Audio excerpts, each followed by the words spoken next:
इसी काल सर्पयोग के श्रृंखला के साथ आगे बढ़ते हैं और आज विषय चलेगा महापद्म काल सर्पयोग के बाद तक्षक काल सर्पयोग। तक्षक काल सर्पयोग यानी सप्तम भाव में राहु हो और लग्न में केतु हो। इसी विषय की चर्चा चलेगी। आप सभी को श्री पंचमुखी एक विनायक तंत्र ज्योतिष समाधान केंद्र में आपका स्वागत है। विषय चल रहा है ज्योतिष शास्त्र का और ज्योतिष शास्त्र में काल सर्पयोग का विचार चल रहा है। तो पूर्व में आपको महापद्म काल सर्पयोग की चर्चा हो चुकी है। अब चलेगा तक्षक काल सर्पयोग यानी सप्तम भाव में राहु हो और लग्न में केतु हो। इस योग को तक्षक काल सर्पयोग कहते हैं। इस योग के कारण साझेदारी यानी पार्टनरशिप में और वैवाहिक जीवन में ऐसे जातकों को नुकसान उठाना पड़ता है। पार्टनरशिप कोई कार्य कर देंगे तो नुकसान हो जाएगा। साझेदारी को कहते हैं, पार्टनरशिप कहते हैं, यानी कि दो लोगों को मिलकर एक व्यवसाय का निर्माण करना।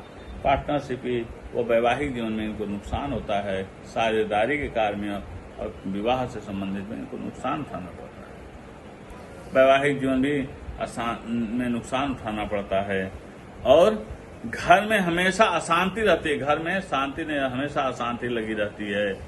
दूसरों को दिया हुआ पैसा डूब जाता है। ऐसे व्यक्ति किसी दूसरे को पैसा दे दें तो पैसा डूब जाता है। ऐसे जाता कि शत्रु अधिक होते हैं, मित्रों की अभाव होती है जीवन में। इंद्रियजन गुप्त रोगों का भी पीड़ा से सामना करना पड़ता है। ऐसे जातक को गुप्त रोग इत्यादि गुप्त पीड़ाएं उत्पन्न होता है। तक्षक योग के काल सर्पयोग के प्रभाव में व्यक्ति को यह चीजों की फल की प्राप्ति होगी। अब चलता है उसी श्रृंखला में आगे बढ़ते हुए कर्कोटक काल सर्पयोग यानी अष्टम भाव में राहु हो और नवम भाव में केतु हो तो इस काल सर्पयोग को कर्कोटक काल सर्पयोग कहते हैं। कर्कोटक काल सर्पयोग में जन्म लेने के कारण जातक के भाग्योदय में नाना प्रकार की बाधाएं आती हैं। नौकरी में पदावनति होती है। पैतृक संपत्ति का उचित लाभ ऐसे जातक को नहीं मिलता।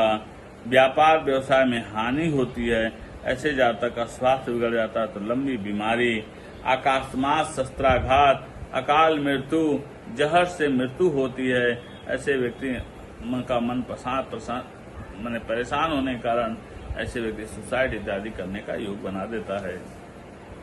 और मित्रों के छल कपट के कारण बहुत नुकसान उठाना पड़ता है। अपनों के छल कपट के कारण बहुत नुकसान उठाना पड़ता है।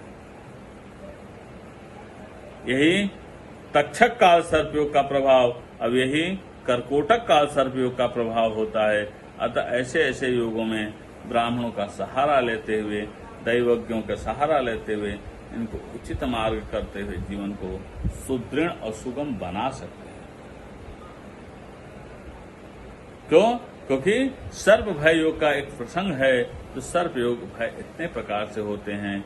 राहु केतु के मध्य में सभी ग्रह हो जाएं या तृतीय का संबंध राहु से हो, मंगल लग्न से कर्म से हो जाए या राहु के अंश से निकला हुआ ग्रह उसके अंश के अंदर में हो, तो ऐसे व्यक्ति को सर्प भय योग होता है, योग चंद्रिका के प्रभाव के आधार।